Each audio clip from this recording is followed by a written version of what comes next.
কতটুকু দূর? দুনিয়ার জমিন থেকে সপ্তম আসমান পর্যন্ত 7000 বছরের রাস্তা।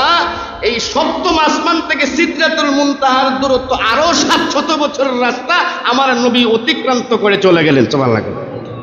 যাচ্ছেন এই সিদরাতুল মুনতাহা এমন একটা জায়গা, এমন একটা স্থান। সিদরাতুল শব্দের অর্থ হচ্ছে বদারিকা, বৃক্ষ। মুনতাহা শব্দের অর্থ হচ্ছে শেষ সীমানা। সংক্ষেপ কথা হচ্ছে ফেরেশতাদের শেষ সীমানা হচ্ছে এই সিদরাতুল মুনতাহা। আমাদের যত আমল আছে, আমলগুলো যেগুলো উপরের দিকে উঠে এই সিদরাতুল মুনতাহা পর্যন্ত যায়।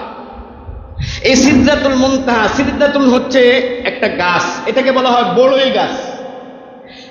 এই গাছের পাতাগুলো হচ্ছে এইরকম ভাবে আপনার হাতির কানের মতো, এক একটা বড়ই মটকার মতো। আল্লাহ নবী সাল্লাল্লাহু আলাইহি ওয়াসাল্লাম সিদরাতুল মুনতাহায় চলে গেলেন। আর এই সিদরাতুল মুনতাহা হচ্ছে জিবরাইল আলাইহিস সালাতু ওয়াস সালামের বাড়ি। বলেন কার বাড়ি? জিবরাইল আলাইহিস সালাতু ওয়াস সালামের বাড়ি। এই দুনিয়ার জমিন থেকে 14000 বছরের রাস্তা। সুবহানাল্লাহ।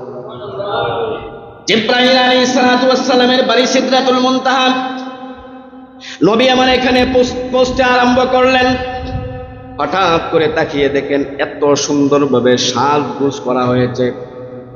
স্বর্ণ নির্মিত প্রজাপতিগুলো এই সিদরাতুল মুনতাহা বড়ই গাছটাকে আবৃত করে রেখেছেন। তাফসীরকারগণ বলেছেন এই প্রজাপতিগুলো আমার নবীকে বলছিলেন, আহলান সাহলান, হে দুনিয়ার মহামানব, আপনি আসুন। কারা? প্রজাপতিগুলো।